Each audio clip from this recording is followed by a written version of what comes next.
Hello everyone, welcome to study IQ। So आज हम discuss करेंगे हमारा फिजिकल ज्योग्राफी के अंदर part 10। Topic name is geomorphology and solar system. और इस वीडियो को लेके आ रहा हूँ मैं। मेरा नाम है डॉक्टर विपिन गोयल और ये हमारा 10,000 MC कोर्स का एक पार्ट है। तो बढ़ते हैं आगे। 2 पेड कोर्सेज 10,000 MC कोर्स ऐसे GS कोर्स आपको पता है आते हैं मेरे स्टडी IQ ऐप के ऊपर आपको अवेलेबल हैं। आप परचेज़ कर सकते हैं। आपको कोर्सेज अच्छे लगें तो आपको दोस्तों को भी बता सकते हैं। Start with the first question. इनमें से हाईएस्ट प्लेटू जो है वर्ल्ड के अंदर कौन सा है? हाईएस्ट प्लेटू इन द वर्ल्ड, तो वो है आपका डेट इज़ पामीर प्लेटू। आंसर इसमें क्या बनेगा? बी ऑप्शन बनेगा करेक्ट आंसर। पामीर प्लेटू कैसे सबसे बड़ा है दिखाते हैं आपको। यहाँ पे है पामीर नॉट जो आपकी हाईएस्ट नॉट है। पामीर प्लेटू भी यही है। और ये आपको यहाँ पे देखिए बहुत सारी चीज़ें हैं यहाँ पे लाइक आई मीन टू से बहुत सारी प्लेट जो है आपकी माउंटेन्स वगैरह मिलती हैं, जैसे कि आपका हिंदू कुश हो गया, Himalayans, Karakoram range, Kunlun mountains, तियां शाम माउंटेन्स, तो यहाँ पे आपकी मिलती हैं। तजाकिस्तान के पास है ये, सेंट्रल एशिया में तजाकिस्तान के पास। तो दिस इज़ वेरी इंपॉर्टेंट। चलिए जी आगे। Fold in which one limb inclines moderately with regular slope while the other inclines steeply at right angles and slope is almost vertical are known as। मतलब एक limb जो है वो आपका बिल्कुल regular slope से जैसा है मॉडरेटली, और दूसरा जो है आपका इंक्लाइन है स्टीपली और राइट एंगल के ऊपर है, तो इस ऑलमोस्ट वर्टिकल है, उसको हम क्या कहते हैं? तो उसको हम क्या कहते हैं? मोनोक्लाइनल जो है कहा जाता है। यहाँ पे नहीं है पिक्चर, चलो कोई बात नहीं। मोनोक्लाइनल उसको हम कहते हैं। आंसर इसमें बी ऑप्शन बनेगा। बाकी मैं आपको दिखा देता हूँ, आपको याद हो जाएगा। ये है आइसोक्लाइनल। आइसोक्लाइनल का मतलब क्या होता है? आइसोक्लाइनल का मतलब ये होता है कि दोनों जो होते हैं ये देखिए 1 और 2 ये दोनों क्या हो गए? पैरेलल हो गए। तो ये जो आपके लिम्स हैं ये दोनों पैरेलल हो जाएंगे, बट नॉट हॉरिजॉन्टल। पैरेलल होंगे, हॉरिजॉन्टल नहीं होंगे। रिकम्बेंट दिखा हुआ है यहाँ पे। रिकम्बेंट का मतलब क्या होता है कि जितने भी दोनों लिम्स हैं फोल्ड के वो पैरेलल भी होंगे और आपके बिल्कुल हॉरिजॉन्टल भी देखने को आपको मिलेंगे। पैरेलल भी और हॉरिजॉन्टल भी देखने को मिलेंगे। लेकिन आइसोक्लाइनल में पैरेलल तो होंगे, हॉरिजॉन्टल बिल्कुल भी नहीं होंगे, याद रखना है। फिर यहाँ पे लिखा हुआ है आपका जो यहाँ पे तो चलो है नहीं है, बट ओवर फोल्ड लिखा हुआ है। ओवर टर्न आपको मैं बताना चाहूँगा। ओवर टर्न्ड इसमें क्या होता है कि जो एक लिम्ब होता है वो दूसरे के ऊपर थ्रस्ट अपॉन होता है, जैसे ये ओवरफोल्ड वाला ही है, ठीक है। और सो दिस इज़ वेरी इंपॉर्टेंट। यहाँ पे लिखा हुआ है प्लंजिंग फोल्ड और रीफोल्डेड जिसे हम कहते हैं, जिसमें आपका जो एक फोल्ड की एक्सिस जो होती है वो बिल्कुल पैरेलल हो जाती है दूसरे प्लेन के, और बिल्कुल टिल्टेड हो जाते हैं और एंगल बना लेते हैं। प्लंज एंगल यहाँ पे बनाया जाता है। तो these are important one. So answer इसमें B option monoclinal is the correct one. Monoclinal. इसको मैच ऑफ द फॉलोइंग में लगाना है कि कौन सी माउंटेन्स कहाँ की है। माउंट लोगन, तो ये जो है आपकी है डेट इज़ द कनाडा की है, ये बनेगा थर्ड ऑप्शन। माउंट मैकिनले, ये इंपॉर्टेंट है, क्वेश्चन पेपर में आ जाता है, सीधा सीधा भी आ जाता है ये। तो ये आपकी आती है USA में, 2 ऑप्शन। माउंट कोसियास्को ये आपको आती है ऑस्ट्रेलिया में, ये बनेगा 1 ऑप्शन। 3, 2, 1, तो आंसर इसमें C ऑप्शन बनेगा। 3, 2, 1 is the correct answer. That is C option is the right one. Very very important question. Majority of the earth crust is composed of which rock? किस rock की बनी होती है? तो crust जो बनी होती है वो मैक्सिमम इग्नियस रॉक से बनी होती है, अग्न्याय चट्टान की बनी होती है, जिसमें आपके लावा और मैग्मा कूल हो जाते हैं और क्रिस्टलाइज हो जाते हैं। 2 तरीके की होती है, इंट्रूसिव और एक्सट्रूसिव रॉक्स होती हैं। तो पहले तो आंसर इसमें क्या करेंगे? ए ऑप्शन बनेगा। और यहाँ पे मैं आपको बता दूँ जो है अग्न्याय आछी और अग्न्याय कहते हैं, ठीक है। और एक चीज़ आपको और क्लियर होनी चाहिए कि जो इग्नियस रॉक्स होती हैं इसमें फॉसिल्स नहीं होते, ठीक है, और लेयरिंग वगैरह यहाँ पे नहीं देखने को आपको मिलती। और सेडिमेंट्री में क्या होता है? सेडिमेंट्स बन जाते हैं, प्रॉपर तरीके से सेडिमेंट्स बन जाते हैं। यहाँ पे आपको फॉसिल्स देखने को मिलते हैं, नेचुरल गैस, ऑयल वगैरह सब कुछ देखने को मिलता है, पेट्रोल डीजल वगैरह। और यहाँ पे लेयरिंग वगैरह देखने को आपको मिलती है। मेटामॉर्फिक में क्या होता है कि सेडिमेंट्री में हवा, पानी, प्रेशर, टेम्परेचर का फ़र्क पड़ता है तो रूप चेंज हो जाता है, तो उसे हम मेटामॉर्फिक रॉक्स हम कहते हैं। तो आंसर इसमें 1 ऑप्शन बनेगा। Igneous rock is the correct one. What is international date line? International date line किसे कहते हैं? अंतर्राष्ट्रीय तिथि रेखा क्या होती है? तो ये होती है इंटरनेशनल डेट लाइन जो आपकी जिग जैग मोशन में है। ये प्रॉपर तरीके से पहले तो 1884 में इसको इस्टेब्लिश किया गया था और ये पास कहाँ से करती है, बिल्कुल मिड पैसिफिक ओशन से जो है पास करती है। और ये 180 डिग्री लॉन्गिट्यूड में देखने को मिलती है north south line on the earth. तो ये 180 डिग्री लाइन है आपकी, 180 डिग्री लॉन्गिट्यूड देखने को मिलता है। आंसर इसमें डी ऑप्शन बनेगा। और आपको मैंने बताया था, प्राइम मेरिडियन भी बताया था, prime meridian is also the longitude, और ये निकलता है आपका 0 डिग्री से, लंदन से क्रॉस करता है और यहीं से आपका जो है ग्रीनविच मीन टाइम GMT वगैरह स्टार्ट होता है। तो आंसर इसमें फोर्थ ऑप्शन बनेगा, करेक्ट आंसर बनेगा, D option is the right one. Which of the following best describe the longitude. Longitude देशांतर का मतलब इसमें से क्या होता है। लॉन्गिट्यूड मैंने आपको बताया लंबी लाइनें इस तरीके से होती हैं और ये होता है द एंगुलर डिस्टेंस ईस्ट और west of the Greenwich mean time. तो ये बनेगा आपका सी ऑप्शन बनेगा। जो भी आपका ईस्ट और वेस्ट की तरफ प्राइम मेरिडियन के देखने को मिलता है उसे हम लॉन्गिट्यूड कहते हैं। This is very important. Longitude जो आपका 0 डिग्री है वो मैंने आपको बताया था GMT जिसे हम कहते हैं ग्रीनविच मीन टाइम, जिसे हम प्राइम मेरिडियन कहा जाता है। और प्लस 180 डिग्री की बात करें तो आपका जो है इंटरनेशनल डेट लाइन वगैरह देखने को मिलती है। तो आंसर इसमें सी ऑप्शन बनेगा। एंगुलर डिस्टेंस होता है ईस्ट और वेस्ट का। ये देखो लॉन्गिट्यूड क्या होते हैं, जो लाइनें वर्टिकली मूव करती हैं उनको हम मेरिडियंस कहते हैं। प्राइम मेरिडियन होती है आपकी 0 डिग्री लॉन्गिट्यूड के ऊपर और उसको हम GMT ग्रीनविच मीन टाइम से निकलती है, इंग्लैंड से निकलती है। प्राइम मेरिडियन को 0 डिग्री लॉन्गिट्यूड कहते हैं। जो लाइंस होती है लॉन्गिट्यूड की वो ईस्ट और west of the prime meridian के अंदर देखने को मिलती हैं। 180 डिग्री ईस्ट देखने को मिलती हैं और 180 ही आपकी लॉन्गिट्यूड वेस्ट में देखने को आपको मिलती हैं। तो this is very important part. Wide inlet of the sea usually concave in the shape. मतलब क्या होता है कि एक वाइड होता है इनलेट ऐसे कॉन्केव शेप का होता है, उसको हम क्या कहते हैं, उसको हम कहा जाता है बे कहते हैं, खाड़ी कहा जाता है। आंसर इसमें सी ऑप्शन बनेगा। For example Hudson Bay of बैंडर्स, क्लियर, ये देखिए ये आपको देखने को मिलता है। So this is the bay. सो ये क्या होती है, पानी का पार्ट जिसमें आपका ओशन और लेक के अंदर बनता है, शोर लाइन के पास बनता है और यहाँ पे आपका गल्फ वाला पार्ट है और इसको कह देते हैं हम सी, साउंड और बाइट वगैरह भी कहा दिया जाता है, बट इसमें कुछ माइन्यूट डिफरेंसेस आते हैं। ये कॉन्केव शेप का हो गया तो डेट इज कॉल्ड बे।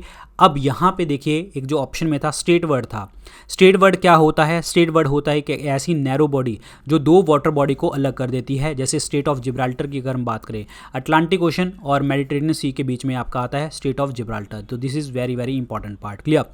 एक आता है आपका डेट इज साउंड। तो दिस इज साउंड। ये साउंड क्या होता है, ये एक बड़ा सी होता है, लार्ज सी होता है और ओशन इनलेट होती है, वाइडर होता है। देन ए जोड होता है, एफ साइलेंट होता है यहाँ पे, जोड ये होता है, ठीक है। इससे जो होता है ये वाइड होता है, काफ़ी देखो कितना वाइड है। और ये 2 लैंड वाले पार्ट होते हैं यहाँ पे, उसके बीच में देखने को आपको मिलता है। और डीप होता है, और डीप होता है ये ध्यान रखना, लार्ज सी और ओशन इनलेट का पार्ट है। तो जोड क्या होता है, जोड ये होता है, ये लॉन्ग होता है लेकिन नैरो होता है, ये नैरो हो गया, ठीक है। यहाँ पे क्या हो गया आपका वाइड कितना सारा है ये, तो ये नैरो वाला पार्ट होता है, क्लियर। This is very. और ये यहाँ की जो साइड्स होती हैं ये बड़ी स्टीप होती हैं, स्टीप साइडेड होती हैं और ग्लेशियर द्वारा बनाया जाता है जोड। तो आपको सारे बात पता लग गए कि जो बे होता है वो कॉन्केव शेप का होगा। जो स्टेट ऑफ जिब्राल्टर जो हमने अटलांटिक ओशन और मेडिटेरेनियन सी के बीच में डिस्कस किया, तो स्टेट क्या होता है, 2 वाटर बॉडीज़ को अलग कर देता है। कई बार कंट्री पूछी जाती है, स्टेट ऑफ जिब्राल्टर के बीच में कंट्रीज स्पेन और मोरक्को के बीच में है, क्लियर। तो और नेक्स्ट पार्ट है आपका ये है साउंड। साउंड ज्योग्राफी के अंदर साउंड बात कर रहे हैं, वैन फिजिक्स के अंदर मत समझ लेना। तो ये वाइड पार्ट होता है, इनलेट होता है, 2 लैंड पास के बीच में देखने को मिलता है। और ये होता है जोड जो देखने को मिलता है यहाँ पे जो है नैरो बाउंड्री होती है और स्टीप साइडेड देखने को आपको मिलता है और ग्लेशियर के द्वारा बनाया जाता है। The gentle seaward sloping surface from the coast is called. देखिए सी वर्ड की बात करते हैं, सी वर्ड स्लोपिंग हो रही है, उसको हम क्या कहते हैं, उसको हम क्या कहते हैं, कॉन्टिनेंटल शेल्फ कहते हैं। दिखाते हैं आपको। So here is the part, clear. और ये है आपका कॉन्टिनेंटल शेल्फ वाला पार्ट, ये वाला, ठीक है, ये वाला पार्ट। कॉन्टिनेंटल शेल्फ जो होती है ये एक सी वर्ड स्लोपिंग होता है, सी की तरफ जाता है। और ये आपका जो पार्ट है ये वाला कॉन्टिनेंटल शेल्फ वाला, ये 7.5% बनाया जाता है पूरा टोटल एरिया का, जितना भी आपका कॉन्टिनेंटल कॉन्टिनेंटल शेल्फ होती है, ये पूरा का जो है आपका 7.5% होता है ओशन का। This is very important part, clear. उसके बाद आती है आपकी कॉन्टिनेंटल स्लोप, ये स्लोप आ गई, ये नीचे की तरफ आ गई है। ये क्या बनता है, ये कॉन्टिनेंटल स्लोप जो होती है कॉन्टिनेंटल शेल्फ और ओशन बेसिन के बीच का पार्ट बनाया जाता है। और ये जो है आपका ये इंडिकेट क्या करती है, कॉन्टिनेंटल स्लोप इंडिकेट क्या करती है हमें कि एंड हो रहा है, कॉन्टिनेंट्स का एंड हो रहा है यहाँ पे। फिर उसके बाद आ गया कॉन्टिनेंटल राइज, यहाँ पे जो है कॉन्टिनेंटल राइज वगैरह देखने को मिला। और ये क्या होता है, कॉन्टिनेंटल स्लोप जो होती है ग्रेजुअली लॉस कर जाती है, जैसे जैसे डेप्थ जाती है वैसे।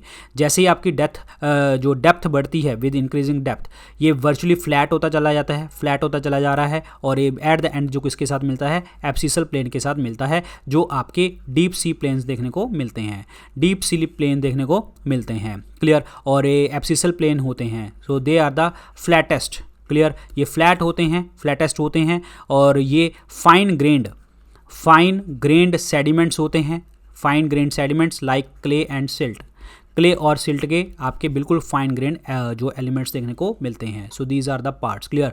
कॉन्टिनेंटल शेल्फ में आपका जो है कोस्टल प्लेन के साथ एसोसिएटेड है, अंडर वाटर होते हैं, मिनरल डिपॉजिट्स होते हैं, ऑयल नेचुरल गैस वगैरह मिलती है। ये सब कुछ याद करना है कि ऑयल नेचुरल गैस हमें कॉन्टिनेंटल शेल्फ के ऊपर मिलती है। तो here is the part, that is a option is the correct answer, A option is the right answer. यहाँ पे लिखा हुआ है सबमेरीन रिजेस। अगर मैं बात करूँ मिड ओशनिक रिजेस की, तो वो आपकी क्या होती हैं, सबमेरीन रिजेस होती हैं। और बहुत जो है पार्ट बनाती हैं, बहुत रन करती हैं, 75,000 किलोमीटर जो है आपकी रन करती हैं और लार्ज सिस्टम पार्ट बनाते हैं। टेक्टोनिक ओरिजिन देखने को आपको यहाँ पे मिलता है, क्लियर, याद रखिए, बड़ा इंपॉर्टेंट पार्ट है। Which of the following is meant by an archipelago. Archipelago उसको कहते हैं जहाँ पे आपके बहुत सारे आइलैंड होते हैं, उसको हम आर्कीपेलिगो का पार्ट बनाया जाता है। तो ये आपका बनेगा सी ऑप्शन, माउंटेन, सॉरी ये बनेगा बी ऑप्शन, आइलैंड को कनेक्ट कर सकते हैं हम आर्कीपेलिगो के साथ। So group of island is called archipelago. और आपके पता है आइलैंड सबसे ज़्यादा इंडोनेशिया वगैरह में भी देखने को मिलते हैं। ये हमने पहले भी क्वेश्चन डिस्कस किया था वर्ल्ड ज्योग्राफी के अंदर। आंसर इसमें बी ऑप्शन बनेगा। आर्कीपेलिगो इज ग्रुप ऑफ चेन और आइलैंड टुगेदर इन ए सी और ओशन।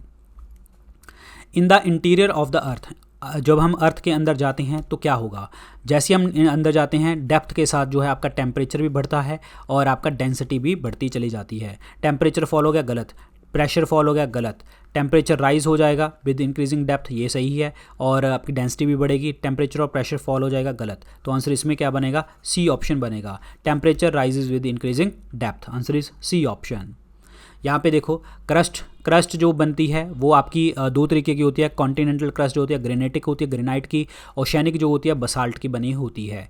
और उसके बाद जो होता है आउटर कोर लिक्विड और इनर कोर सॉलिड होती है। और कोर के अंदर देखने को मिलता है निफे, निकल और आयरन देखने को मिलता है। और एस्थेनोस्फीयर जो आपका जो मेंटल का अपर पार्ट होता है, और this is very important part, clear, याद रखिए।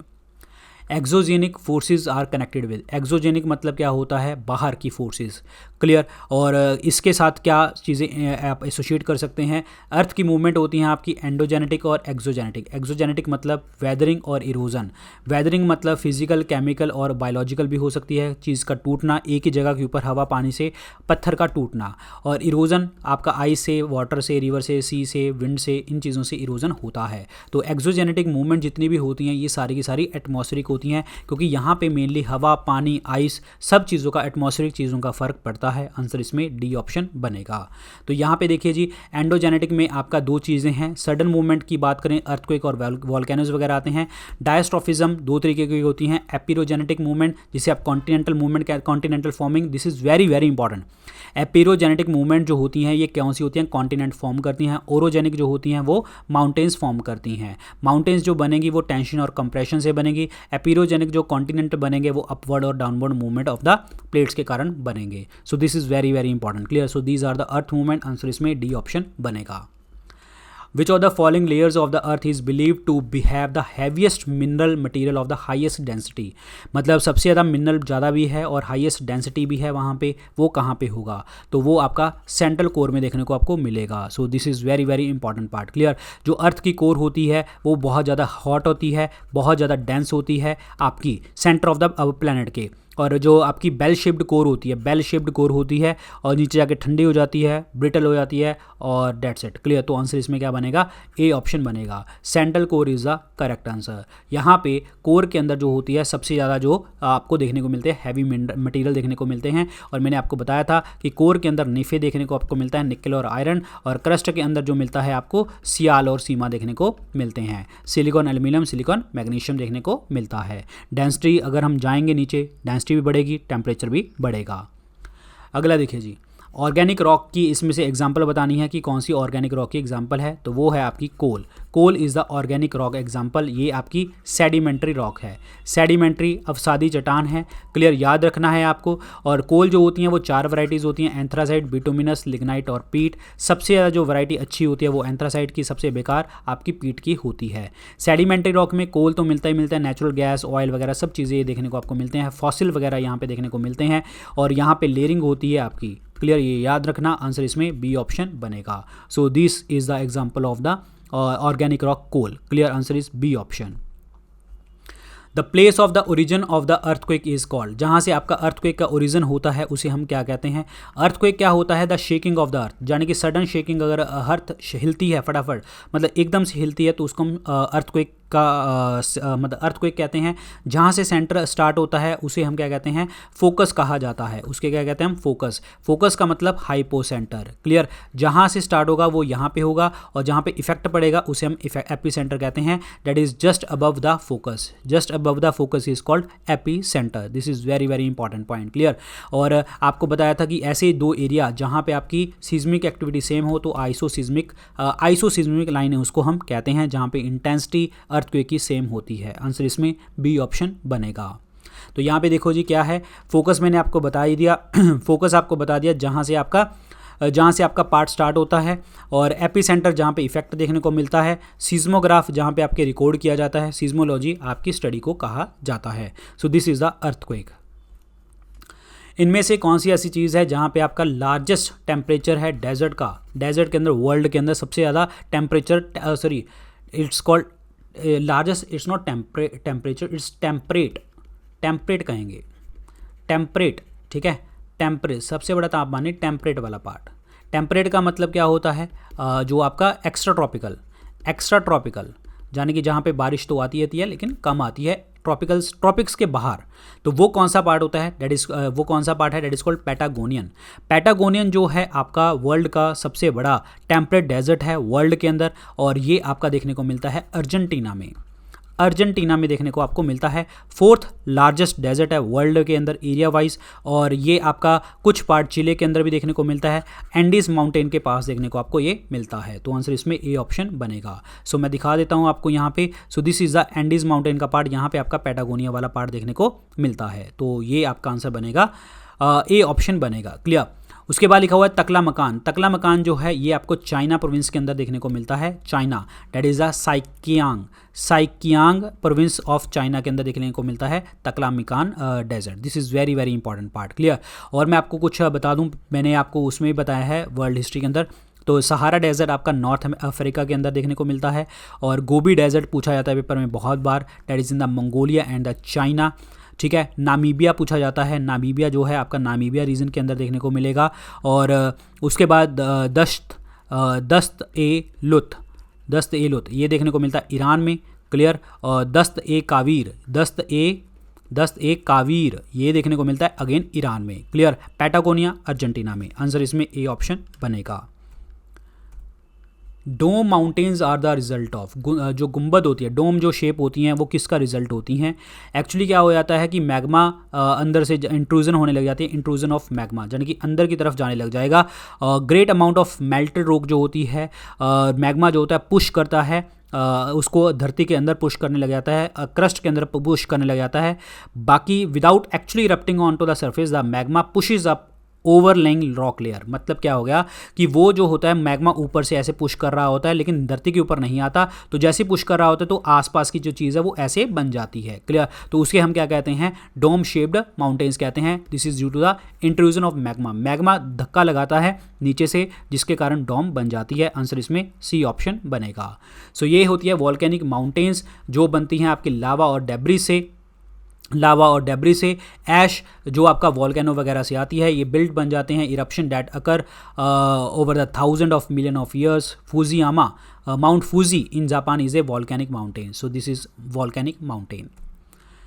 Diorite is an example of, diorite किसकी एग्जाम्पल होती है? तो डायोराइट जो एग्जाम्पल है वो है आपकी इंट्रूसिव इग्नियस रॉक्स की, यानी कि अंदर जो आपकी चट्टानें जम जाती हैं उसको हम कहते हैं, और इग्नियस रॉक्स को हम प्लूटोनिक रॉक भी हम कहते हैं. तो आंसर इज इंट्रूसिव को सी ऑप्शन बनेगा, प्लूटोनिक इग्नियस रॉक्स. क्लियर. इसमें बहुत सारी एग्जांपल्स आती हैं जो इंट्रूसिव इग्नियस रॉक्स में अंदर, जैसे डायोराइट हो गया, ठीक है, ग्रेनाइट हो गया, पैगमेटाइट हो गया, pegmatite that is called peridotite हो गया. So these are the example. और एक होती है आपकी extrusive igneous rock. Extrusive igneous rock जो होती है वो किसकी एग्जाम्पल है? जैसे गैब्रो. क्लियर, ये आपको याद रखना है. Basalt. So these are the example. Answer इसमें क्या बनेगा? सी ऑप्शन बनेगा, प्लूटोनिक इग्नियस रॉक्स. आपका अर्थ का सरकमफ्रेंस बताइए, अप्रॉक्सीमेट सरकमफ्रेंस कितना होता है? सरकमफ्रेंस कितना होता है? तो ये है 40,000 kilometre. 40,000 kilometre is the average approximate. Clear. But otherwise circumference होता है 46,250 किलोमीटर के आसपास. लेकिन अगर हम बात करते हैं, अगर अभी प्लैनेट की बात करें तो रफली हम 40,000 किलोमीटर के आसपास ले लेते हैं. आंसर इसमें ए ऑप्शन बनेगा, क्योंकि ये बहुत पुराना 46,250 जो है बहुत पुराना टाइम पे हमने दर्शाया था, लेकिन आज हम 40,000 किलोमीटर के आसपास ले लेते हैं. ठीक है, 40,000 किलोमीटर के आसपास सरकमफ्रेंस ले लेते हैं. तो दिस इज़ द 40,000. ये देखिए इक्वेटोरियल सरकमफ्रेंस, ये हो गया पोलर सरकमफ्रेंस. क्लियर. और यहाँ पे देखो आपकी जो इक्वेटर डायमीटर है वो 12,656 किलोमीटर है, और जो साउथ पोल होता है 12,000, नॉर्थ टू साउथ पोल 12,714. दोनों को ये अगर हम रेडियस की बात करें तो 6328 जो है आपकी क्या बन जाएगी, 6378 की बात करते हैं, 6378 की बात करते हैं, तो ये बन जाएगा आपका इक्वेटर का रेडियस. ठीक है, इक्वेटर का रेडियस बन जाएगा. और यहाँ पे बात करते हैं तो 6357 बन जाएगा. तो टोटल 21 किलोमीटर शॉर्ट है आपका पोल्स का रेडियस. पोल्स का रेडियस कितना शॉर्ट है? 21 किलोमीटर. ये याद रखना है, इंपॉर्टेंट क्वेश्चन है. अगला क्वेश्चन देखिए जी, क्या कहता है, इनमें से कौन सी ऑर्गेनाइजेशन है जो रिस्पॉन्सिबल है publishing topographical sheets? Topographical sheets को पब्लिश करने में कौन सी जो रिस्पॉन्सिबल है इसमें से ऑर्गेनाइजेशन? तो वो रिस्पॉन्सिबल है आपकी कौन सी? That is the survey of India. मतलब प्रॉपर तरीके से टोपोग्राफी दिखाना, किस तरीके से जो है आपकी टोपोग्राफिक शीट्स हैं, कौन कौन सी चीज़ें हैं, department of science and technology के अंदर ये आता है. सर्वे ऑफ इंडिया के जो हेडक्वार्टर हैं वो देहरादून के अंदर देखने को मिलते हैं, ध्यान रखना, देहरादून में, जहाँ पे आपका Indian military academy, forest research institute वगैरह भी देखने को मिलेंगे. Equator does not pass through which of the following? Equator इनमें से किस में से पास नहीं करता?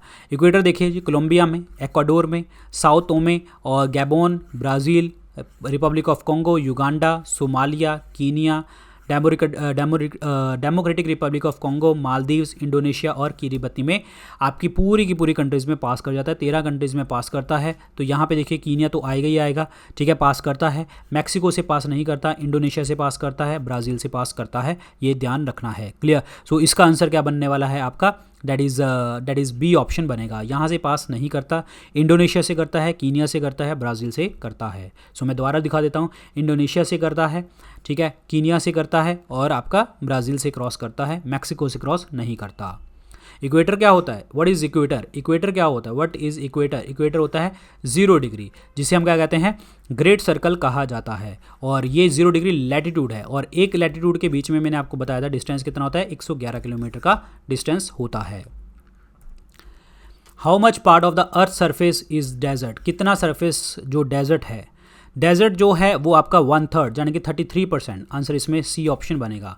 Around 1/3 of the earth surface is desert. Otherwise हम देखें कि हमारा जो है आपका जो है दैट इज 70% जो है आपका अप्रॉक्सीमेटली वाटर है, और आपका 30% के आसपास जो है लैंड है. उसमें भी आपका लैंड का हिस्सा 1/3 जो है आपका डेजर्ट देखने को मिलता है.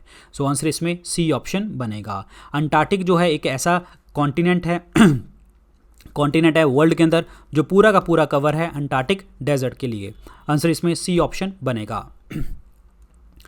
रिफ्ट वैली और ग्रैबन जो है एक रिजल्ट है किस चीज़ का? किस चीज़ का रिजल्ट है, ये फॉल्टिंग का रिजल्ट है। कैसे दिखाता हूँ मैं आपको। सो ये देखिए जी, यहाँ पे नॉर्मल फॉल्ट हो गई, तो जिसके कारण नीचे जो है हिस्सा धस गया, तो उसको हम क्या कहते हैं, ग्रेबन। जो ऊपर उठा हुआ हिस्सा है उसे हम क्या कहते हैं, हॉर्स। क्लियर। और ये किस चीज़ का पार्ट बना लेते हैं, तो ये किस चीज़ का पार्ट बना लेते हैं, ये ब्लॉक माउंटेन्स का पार्ट बन जाता है। यहाँ पे ब्लॉक माउंटेन्स का ये ध्यान रखना, होस्ट ऊपर वाला हिस्सा, ग्रेबन नीचे वाला हिस्सा, और ये फॉल्ट लाइन के अराउंड देखने को आपको मिलता है। So this is due to the faulting. Answer इसमें ए ऑप्शन बनेगा correct answer. A option is the correct one, A option. Clear. So guys ये थे आज के लेक्चर के अंदर क्वेश्चन। बाकी जो भी अपडेट्स होंगे वो आपको टेलीग्राम चैनल के ऊपर मिलेंगे यहाँ पे, इंस्टाग्राम के ऊपर आप मुझे फॉलो कर सकते हैं यहाँ पे। So thank you so much, good luck, take care, bye.